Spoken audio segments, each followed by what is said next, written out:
I have this need to create. Need to create, to create, to create. You know, I might as well make this the podcast. It's a good angle.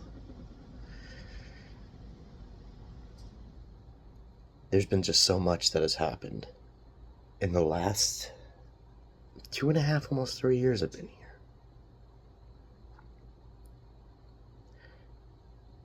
One of the most hurtful things is I lost somebody very close to me who really was a champion of not just cheerleading my comedy,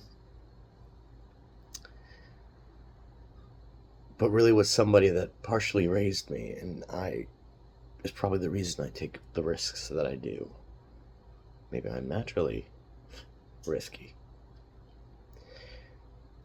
And she was as close, if not closer, than my actual mother. And she passed away, cancer, about a year to this day. Sorry, this ain't gonna be a funny one. Life's just serious. Life's just serious sometimes. And I'm gonna try and make this brief. There's be no editing. I came here with $60,000, or $20,000 actually, and I sold my truck. I did the most redneck thing that you write a country music song to. I sold my truck to Killeen, Texas. But I had a pursuit of a dream to prove this innate ability I've had since a child. And I've been practically raised on watching stand-up comedy with proximal abandonment from my parents or anything. I used to do voices, walk around in my yard, at my house. I had a neck injury, and all that developed into this type of way I go about comedy. And I don't want to go into a whole tangent, but between martial arts and music and comedy has shaped my approach to everything I do. And this person knew me since I was 14 years old. I was my first girlfriend's parents. And after I... Son of a bitch.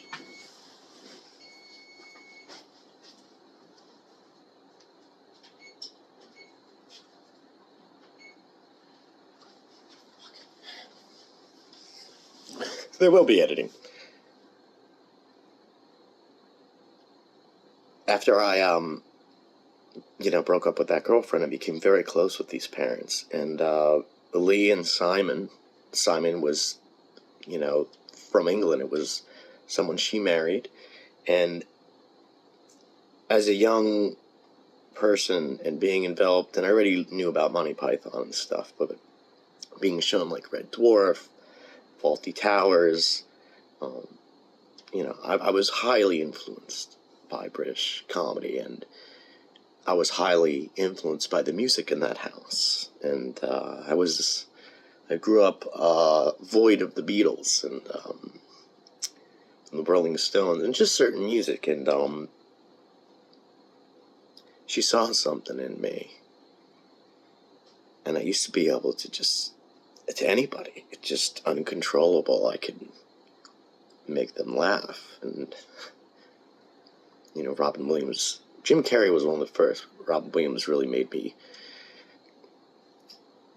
go, I can do that. I want to do that. And for years and years and years, I went over that house for guidance and assurance, and whether it was a problem with my parents or in my life. I suffered so many things. A neck injury. I suffered a stomach disease that I have. So around this time last year, I went to Arizona where they moved, where Leigh and Simon moved, and they have a great influence on me as a person in my life. And I came here with 20 grand to do this comedy thing, and I had no money left over. And then I had a lawsuit from a car accident that stopped me from even pursuing training martial arts and stuff, my lower back and upper neck. And basically, I had this job at UT last year. And then I lost the job because what happened is I visited for this funeral in Arizona, which was one of the most magical and best experiences I had. And beautiful to remember this person by. It was not an open casket. It was just friends, family, and beautiful people talking around the kitchen and living room about this beautiful person, this beautiful life that this person has, touched our lives. And so, I came here, and I have this disease or condition, CBS, cyclical vomiting syndrome, and I got sick during visiting in Arizona, where I was pulled off of an airplane into the Arizona University Hospital. And as a result, long story short, I lost that job. And there was very little hope. And before that, I had an entire comedy scene where I befriended people, even built, with a camera of mine, a whole community of trying to get, something going and attention. But I make this mistake of always giving more to someone else than myself. And I got screwed by a lot of people who consider themselves to be comics or good people, or, names aren't going to be mentioned, but I've been burned so many times where all I wanted to have is friends. And Austin's comedy scene is not at all what it claims it is to be. And I know that from experience. I've been on both stages of the comedy mothership. And this person being taken from my life was a big deal to me. I couldn't even think about going on stage. And I had no money to facilitate myself. And I was able to, and I tried I kept working. I had to exist just to survive, to go and do my art. And for a whole year, I've only went and did 2 shows last year, just to see if I did great. Alright, show you how much of a fucking G I am. 3/5 compromise. Well, we all know it has to do with black people, but the punishment is that white people don't even have 3/5 as big of a dick as black people. So, who the fuck won?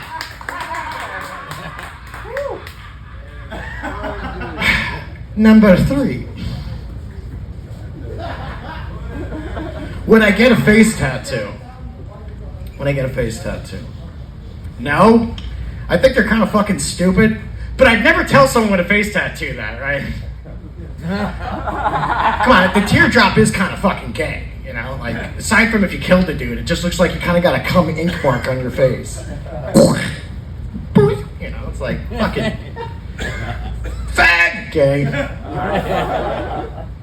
Man, first of all, nails are no nails. When I see a girl with a lot of fucking huge ass nails, I'm like, that's not a hand job night. I don't like jerked off by Wolverine. So I get this cat, right? And this cat's in heat like all the time. But I don't know it. It's just like, it's like shoving its ass in my face. And it's a female cat. And it's a Manx cat. It's got like bunny feet. So I don't even know it's trying to show its ass. I think it's doing bunny shit. So it's like this, like it's an OnlyFans model for cats. So it's the weirdest fucking thing, because I didn't know it was in heat. So then I'm like, get the fuck out of here. It does like this little shit, like I'll pet it. And then we'll go like a couple forward. It's like, what the fuck do you want? Then I go on my phone and look it up and I'm like, oh, cat's in heat? Wait a minute. The cat wanted to fuck me the whole time? Pretty fucked up there, kitty. And then even worse, man, it had like an infection in its asshole. Oh, no. So it's shitting all over my... It wants to get fucked, it's like, it won't get fucked. Motherfucking it, just shitting on her. It's a great animal. It's like all my other relationships I've had. But yeah, the worst thing is I had an infection, and I'm looking, oh man, I research on my phone. Oh shit. So they get ointment. And I like looked and I found like human ointment. And I'm like, oh dude, do I really have to fucking put ointment on? Am I really gonna do this? I'm basically gonna finger a cat's ass right now. But I can't stop. I get no fucking sleep because all I fucking hear is, I gotta fucking wake up for work. I'm done with it. So I get this like triple antibiotic ointment. And it's a Manx cat. It's got bunny feet, no tail. Bunny feet, no tail. It's like a Playboy bunny cat. I fuck my cat. But you know, it wasn't the same. And I didn't feel, I wasn't ready, I wasn't healed enough. There's so much to say, and there's so much that I've discovered, and there's so much that I've seen, that it's almost incredibly hard to just express that in one little short segment of a podcast. But the truth is, I'm going to probably talk about this person in more than one podcast or conversations coming up, because they were just so much of a profound person in my life. And wherever life seems to kick you in the balls a lot, it just showed me how strong I really am. So after she passed away, I've had incredible struggles between trying to sustain myself here in Austin. And it's a terrible thing to probably, no, it's just what it is. For the most part, people are not that social here. Nobody's really from Austin. They're all transplants. And I don't mean like trans people, transplants, although we have that too. And Austin's the only place where you can, Austin's very conservative, yet liberal. It's the only place you'll see a trans person carrying a open carry firearm. And even if they didn't have the gun, they're still carrying. They're still packing. It's not a friendly place to do art. It's not really the music capital, aside from when South by Southwest comes. It's a former shell of its creative self. And when you have creative people, have you ever heard of the term a bohemian culture? Or bohemian, you know, in like Greenwood Village in the 60s, you know, people like Bob Dylan or even Jimi Hendrix. That kind of culture just means a cheap enough place that artists can live and they create. It's not conducive to creativity where Austin is. It's not affordable, and most of the people are from California here. It's literally like a colony of California here. The comedy scene is very California. One of the biggest flaws of the Austin comedy scene is the fact that there's only 1 to 3 minute spots for most of the places you perform. And I've been, even though I took a break from comedy because you don't know what life does. Sometimes it takes you away from things and then you come back to it. For 7 years, there was a time I didn't do comedy. But I've been doing comedy since 2009. And open mics would give you 5 minutes. You're not supposed to be great through all the 5 minutes. But the art is to get great in that 5 minutes. All of it. It's about building an act. You would go to a coffee house that would give you 10 minutes. Or someplace like that, give you more than 5. And you would experiment. And then you bring a tight 5 to the clubs. It's not like that anymore. And it's crippled comedy. The scene is not conducive to what comedy is. It's only a self-serving, egoic scene. Where that's not the way comedy is supposed to be. You're supposed to have a 5 minute to be able to do 10 minutes, to grow to do 15, 20, so you can open up for a guy that does a half hour. Or you have a half hour so you can open up for a guy that's a headliner that does an hour. Thing is, there's no way to grow within 1 to 3 minutes. And I am very expansive. I have so many ideas. And you can't get a taste for my flavor of comedy within a minute or 3 minutes, because I can do so many different things. From voices, my movements. Depends what thing I'm talking about. It might be just thought-provoking, wordplay, or whatever have you. And I had a friend that I had in the very beginning when I came here, be unnamed, and he was a martial artist, and I thought we had a lot of stuff in common. But the truth is, this little community that I helped build with my own camera and thought I had friends, he took what could be offered by that over my sincere friendship. Doesn't check on me. I even told him, like, hey, there was a time, I don't know if I'm going to be here. And, that was more than a year ago. I'm used to people not caring. I'm used to a lot of things that I think a lot of people are going through. We're all in so much pain in society. The antisocialness, the apps, there's such a disconnection from people. We're social creatures. So if you could imagine, between losing someone so dire to you, questioning your purpose in your art, and really trying to put your life in a different perspective. Like for me, I had to think about what is important to me. You, spiritually, I look at this tenet of, if you have, say, I need to have A or B to be happy, you'll never be happy. If you go, oh, I'm not happy till I have money. I'm not happy till I have that house. I'm not happy till I have that dream. The truth, my friend, is you'll never be happy. Because that's actually a trick that doesn't work. It's kind of outdated, if you will. It's not innate and natural to creativity or the human spirit. You say you need to have A or B to be happy. Will never make you happy. And so what you need to do, that I've realized from the spiritual tenet, is you have to make sure that your life,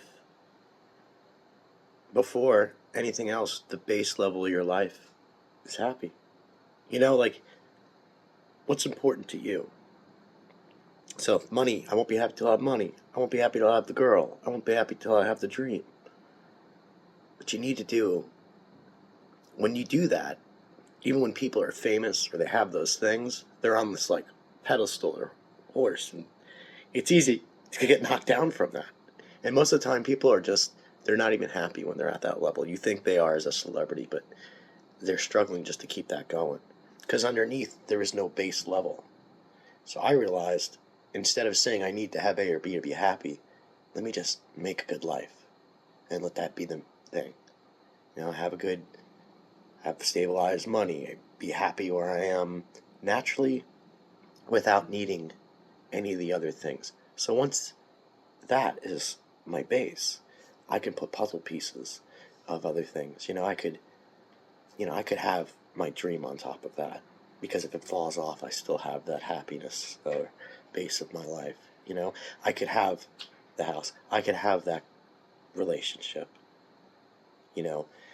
and that's why most people are unhappy, because they prerequisite their life for A or B. And so spiritually, I realized that I was doing that. And it's a losing game for your dream. And you're not enjoying the journey if you're doing I am only happy from A to B. Because really, doing all the time, we do. It's just being. We just need to be. You just need to exist. Sometimes there's just no other purpose for that. You think there's a purpose. Even your pain. You just need to wallow in what is now. And anxiety is not that bad. It's actually probably a good thing. You're alive or whatever. But knowing that, and you, hopefully anybody watching this can get that, is have happiness in your life first as a base level for wherever you're at. Money relationship-wise, anything you can do that's the stability of the base. Maybe it's a small goal to you compared to the dream or whatever, but it's necessary because it basically is building a structure that can add to something bigger. And I think that's why I can handle anything else great that comes to me, because of that lesson and tenet. This disconnect from society bothers me, and it should bother you too. We're told to put a pill if you're sick, go get therapy, talk to somebody. It's all a money-making thing. And I'm not saying if you need those things, you shouldn't go and do it. But for me, I can't. I use meditation, and I try and do anything else I can. You know what? When you learn that there aren't really no friends in a scene that's supposed to invoke creativity and champion the art of comedy, and it's the same as music, I guess. You know, you there's a different way to go about being creative. I did comedy, and I was very much where I was at. It was difficult, other than being a loner with comedy. And the place I wasn't where I lived in New Jersey wasn't exactly really. I was closer to Philly. I couldn't go to New York as much as I wanted, even though I had times I had done shows in New York. For me, there was no making friends with it. I was just kind of this thing and come on stage. I made comedians laugh that usually comedians would never laugh, and I had a lot of politics that happened, and the Stress Factory and comedy contests and being looked over and all that stuff doesn't matter, and it never did, because I'm here for the love of it. But the truth is, I've been caught up in so many different things, it's almost complicated to talk about it all. Because I've had my heart broken with people I thought only wanted commonality and something we were all passionate about. Didn't get that. In fact, I would go to a club where, a comedy club, and outside, the bouncers or guys are all comedians. I'm like, man, there's like no way to get friends around here. He's like, yeah, welcome to Austin, man. Yeah, that's how it is, dude. And when you get friends, you better hold on to them. Because, and that's...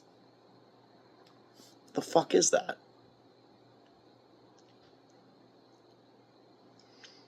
And that's part of the reason why the world is so what it is. Because there's no empathy for anything. And we're all hurt so much that we're selfish about other people's pain. And what it really is, we're under house arrest for we were all pretty broken and holding it together. And we're all under house arrest for a couple of years. And now we gotta have, you gotta have a therapist that I can talk to digitally. You gotta take a pill. I got so much anxiety. Let me tell you something. Especially about people with you and anxiety. I'm not saying I go through it too. It's living, man. Embrace that anxiety. It means you're fucking alive. You don't need to watch somebody telling you on stage about their struggle with that. What it is we have all this struggle. This is a human struggle. And society and things around you seem to be against the humanness. And I want to champion back to the ideas of what makes us special and one. Different, whether backgrounds you come from, creed, whatever. And one thing that's common is pain. Art and pain. And that's why I'm saying about this person that meant so much to me. I never had such a hole in myself. Even though she wasn't, I would call her mom. I would joke and call her mom because, I'm English, but she was my mom. My real mom does not want to hear that. Leigh knew me more than my mother. Yes, it does. I'm not saying there's stuff my mom doesn't know or knows that Leigh doesn't, because she is also my mother. I I have one of the terrible pleasures of, if I ever, I know it's like I would lose my mom twice. If I lost my mom today, I would feel the hurt of losing my mother twice, because that's how close this person was. And the stomach disease I had after, I basically almost died. I know it took a long time. I'm going here, I'm going there, and whatever, but I had nothing left in my body. I had no medication I could put down. I have a hospital across the street. They couldn't even do anything, and they half don't know what to do with somebody with this kind of syndrome. And I was dropped my stuff from literally trying not to collapse, from getting ripping and signing to leave Arizona University's hospital, going on a plane, doing my best, and so weak, from all the martial arts, all the mental stuff, carrying my luggage, leaning on stuff, just making sure I don't throw up, making sure I don't get anything that they pull me off the plane. And as soon as I get home, I drop all my stuff, and I need to go back to the hospital. I go to EMT, and they get me there, and then all that didn't even matter. I just got in debt. I'm still in debt from that. And it got to the point where I'm in this apartment, and I have not put food down in my body, can't drink any water, and what happens is your brain starts to go. Just like you would be on an island if you were, starving or had lack of nutrients. Your brain does not process the same. And you start to not make any sense.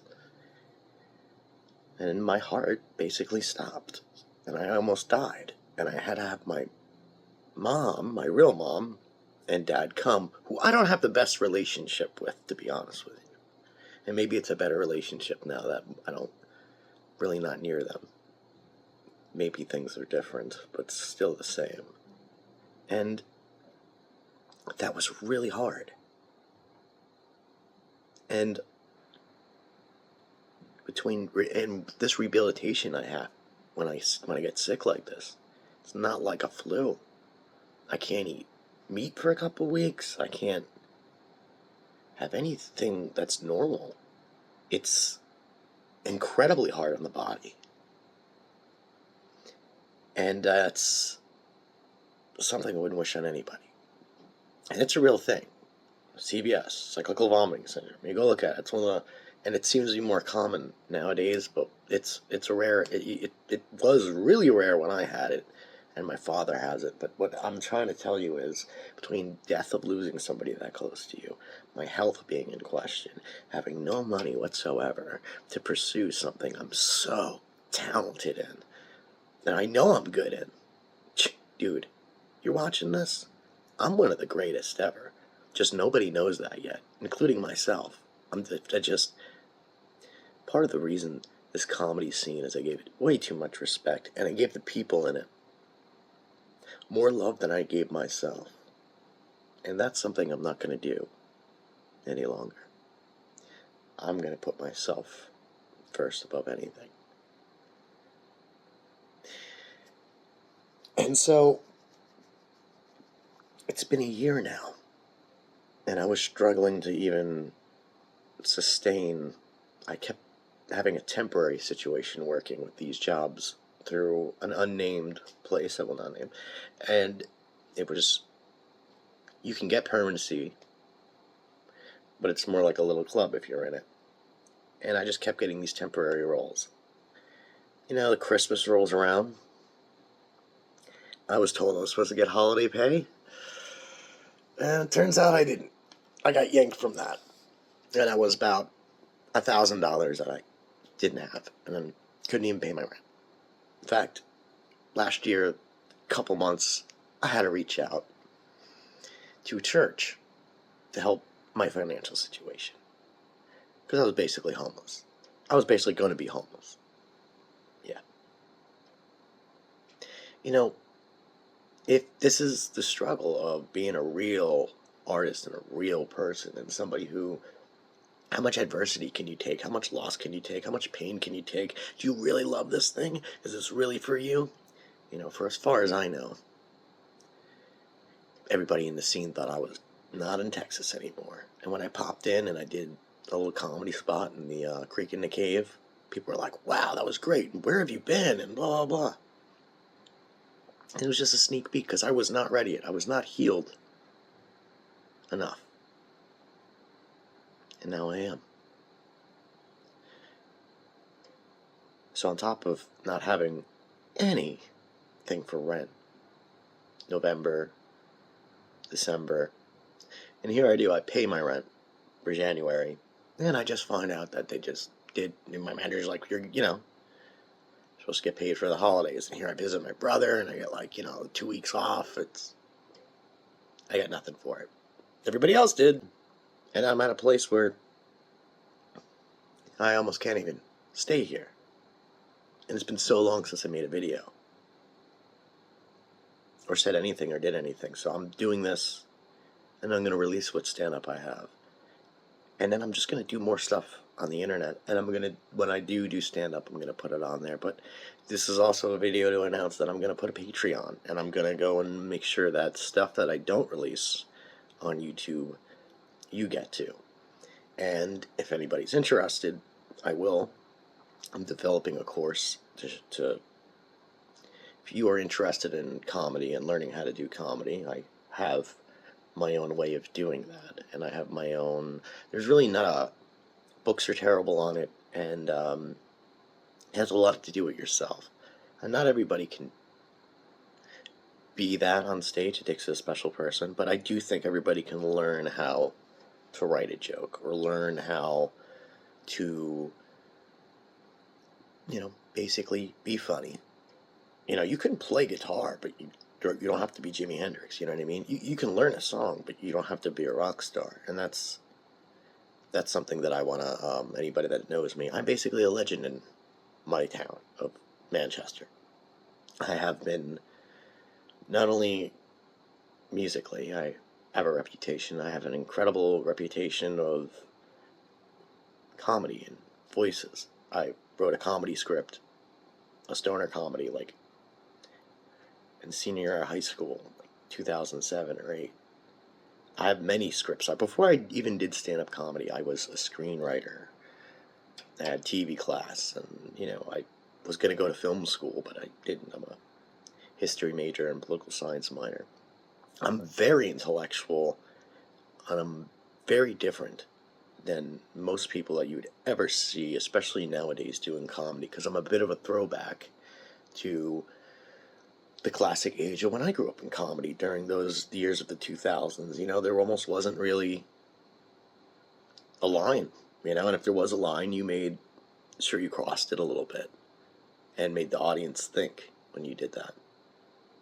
And, that's not what it is. Now it's just shock humor, and it's a shallow comprehension of what comedy should be in this scene. And I would love to just, when I first came here, I was like, oh, this is good for comedy and the way it is. It's not. It's a self-serving thing. And I'm doing my best to say this in the way that it's true, and it's general, and there's nothing I'm ashamed of saying. But the truth is, there's only 3 comedy clubs here. And most of it's bars. Okay? I've done comedy in London.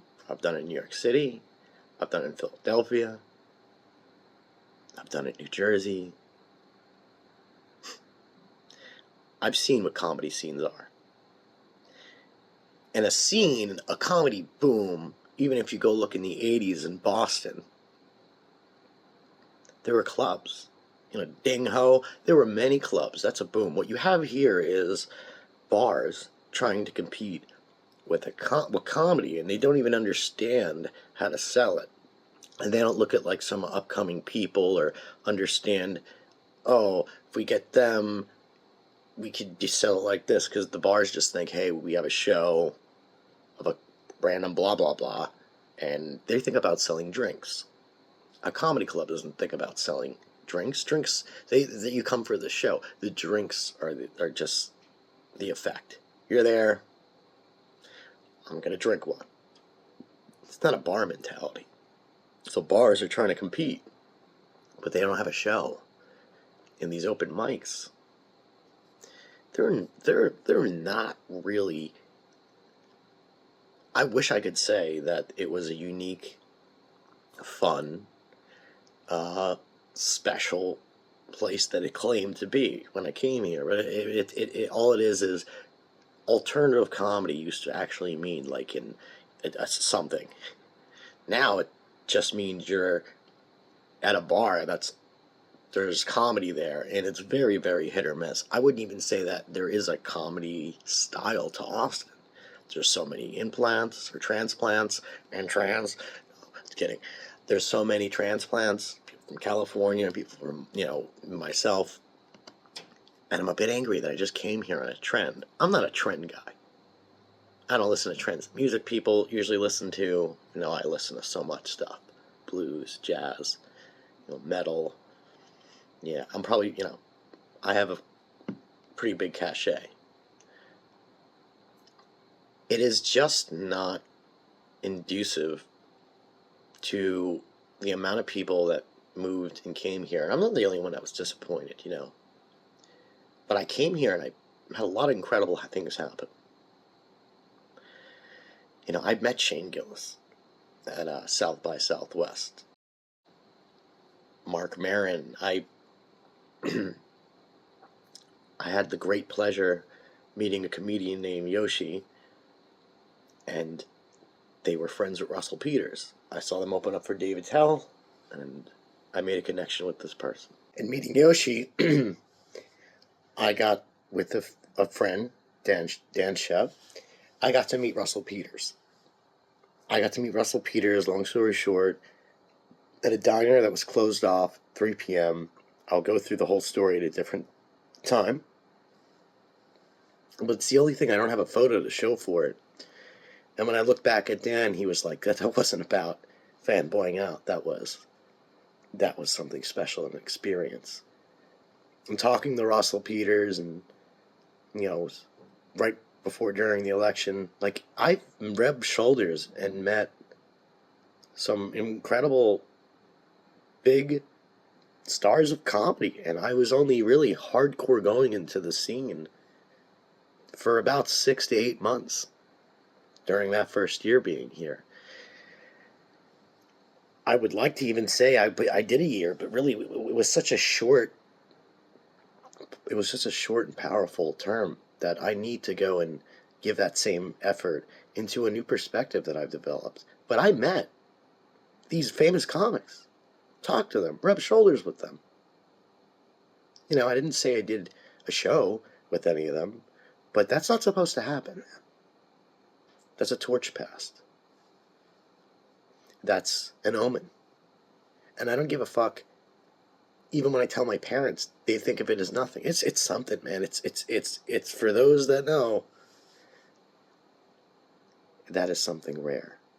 So, meeting Shane Gillis, Mark Maron, so many others, and the great Russell Peters. A guy who basically I saw before he did the Mothership. I saw that show. And then the next day or two, I'm actually talking to him at a restaurant about this guy's a guy who plays nothing but stadiums around the world. One of the smallest shows he played was Rogan's Club, and I asked him about it. I asked him about it as if he was like on my podcast or something. If I had that incredible effect in a short amount of time, I can only imagine what I can do with a great, clean, and powerful perspective that I have now. In life, everything happens for a reason, and everything has a meaning. And I truly believe that I have something special, and something special is going to happen. And I hope, I'm going to show more and more of my comedy that I've done. And I just wanted to say that is not something normal. That is something that God in the universe has gifted me to have that experience, because there's not one person in the scene that had that happen. Not in that short amount of time either. It's incredibly special.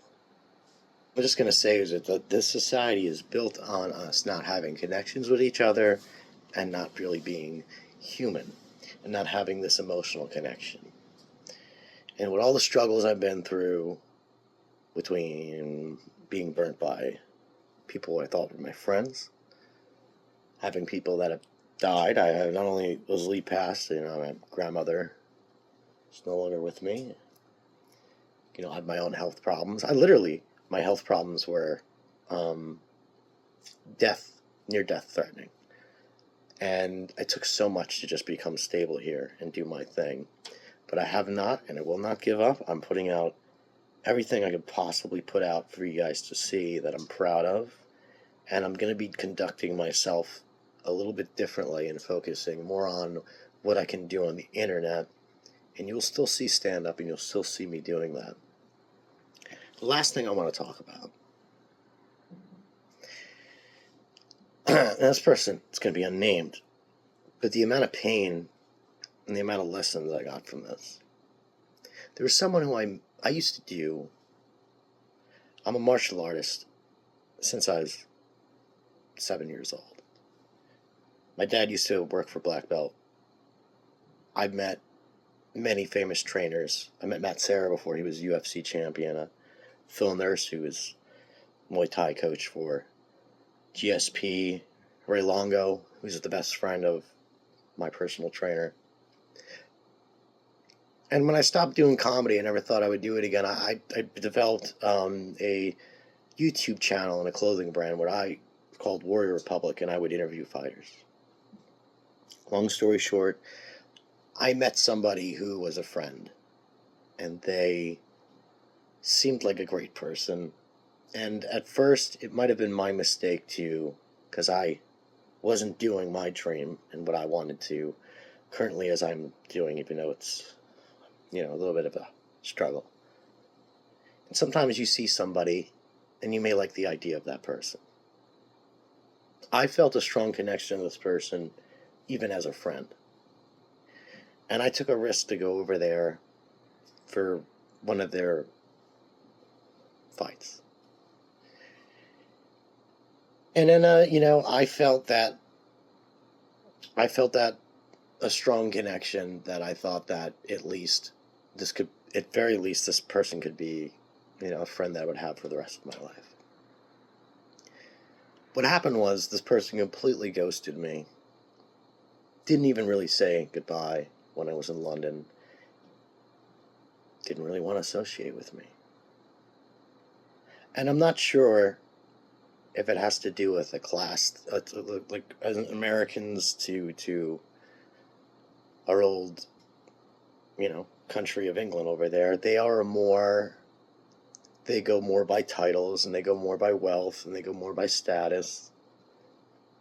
And even though money speaks as king here, I think personally maybe I was considered a low class to them, or I was just someone who scared them for being so real. But for what it's worth, they really never cared about me, it seems. And I've reached out many times. And I'm telling you this because it hurts so much. After I came home from London and realizing I made a whole country laugh, culture that wasn't even mine, and why did I ever stop doing this? And she brought me to this beautiful overlook of the city, and I sat right next to her, and we had this really deep conversation. And sure, I wanted to kiss her, but I didn't. And I thought I had so much time to get to know this person, because really I was just trying to be a good friend. But I felt a connection.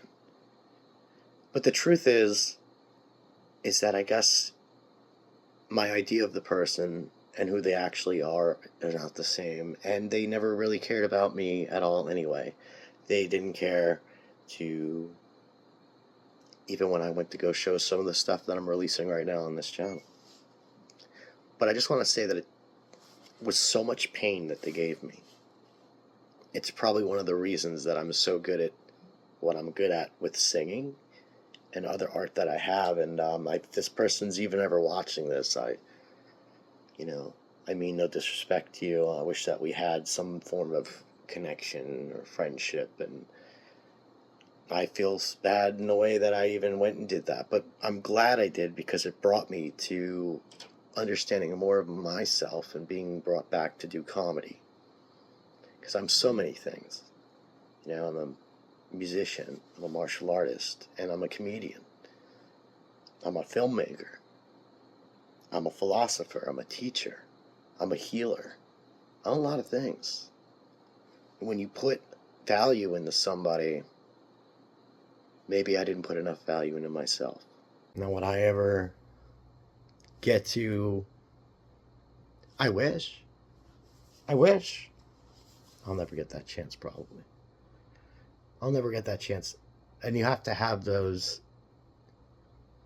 You have to have those things in your heart that are hard to go through. And part of it was COVID, too. The loneliness, not having anybody. I was stuck in a town. This town I'm in, that I was in, people, they stay there and they never leave. It's either you get hooked on drugs, or you get hooked on pills, and you get hooked on heroin, or, you have a family and you never leave. I'm one of those people that left. Anybody cool from New Jersey leaves New Jersey, and they make something of themselves.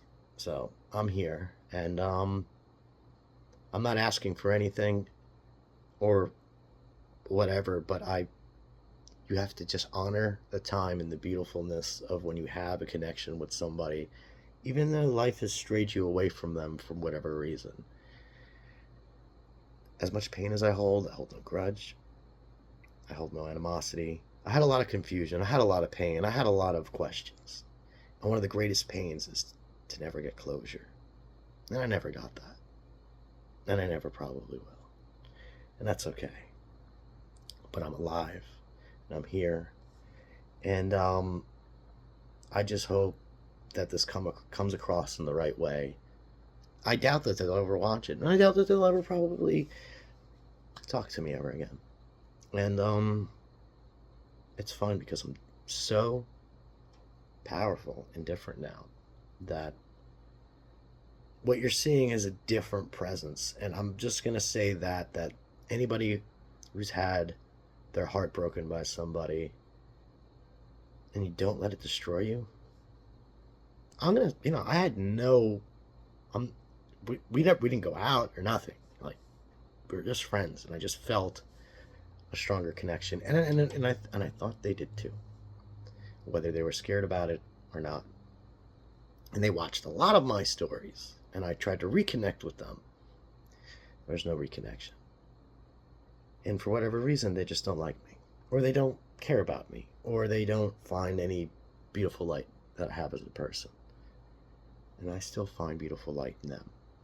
But the truth is that life continues, and I have so much more of a mission, and I have to protect my energy, and I think you all do. We're all going through so much pain, we can't even help others, and the most important thing you have to do is protect your own energy. Make your circle small, and only the people that really deserve to be in there should be in there. And that's it. I don't need reassurance from anybody. I don't need reassurance from Joe Rogan. I don't need reassurance from my parents. I don't need reassurance even from Leigh, who has passed. I know everything I need to know, that I am a freak at what I do. Music and comedy. And so I'm just letting you know, this is going to be different. I'm going to come out with podcasts that are old podcasts. You're going to see my whole journey of what I wanted to show you guys. Because what was originally, you'll see a Valentine's Day throwaway set. I wanted to release on Valentine's Day. But I got so sick. Almost near deathly sick. It wasn't possible. And then losing that person.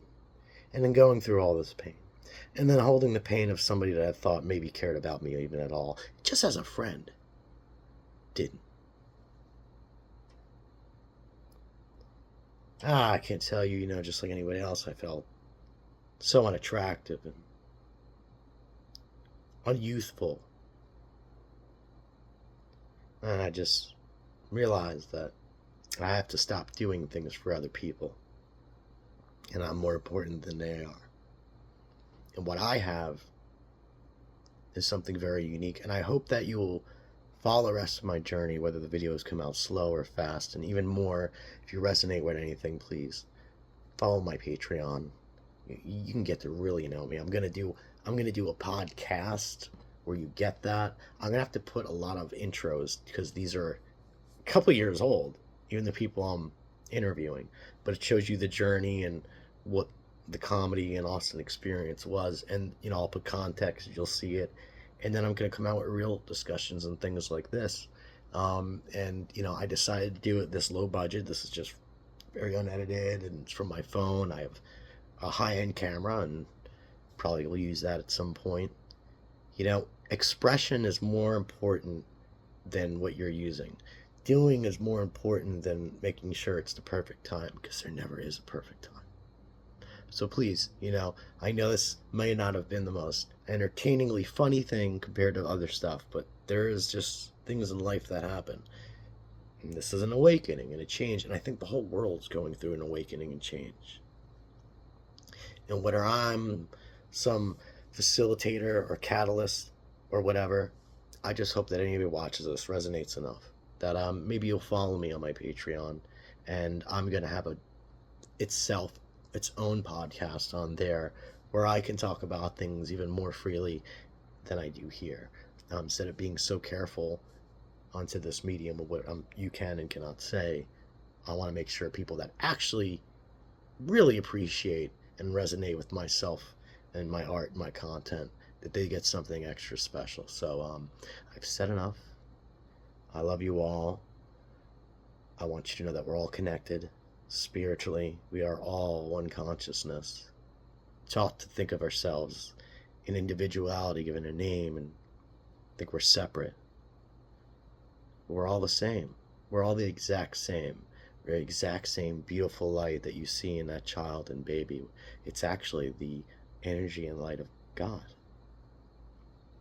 And when you realize that, we're all one, trying to experience itself in a fun little game of I don't know, and then I know. And just like this beautiful little game it's become of a subjectiveness, an art, the art of living. And it's not easy. Something is coming and something is changing, and because I can tell, because it's even greater than myself. It's just like a wave that I'm on. So I just want to say thanks for listening, and please follow me in the link. It should be in the Patreon as the first link. Look at my other videos that I have on here, and I'll be releasing a lot of, some just silly stuff, and I hope you enjoy it. And this would probably be the most serious out of all my stuff. I'm not trying to force anything. It's either going to be funny when I feel it or not, but it has been, last year was probably the hardest year of, last 2 years have been the hardest year of my life, and the last at least 4 or 5, every year has just been crazier and crazier. And I know I'm not alone. That's what you have to understand, and I'll leave you with this. You're not alone. Everybody's connected, and you're beautiful. Take care. I'll see you on the other side. That's it.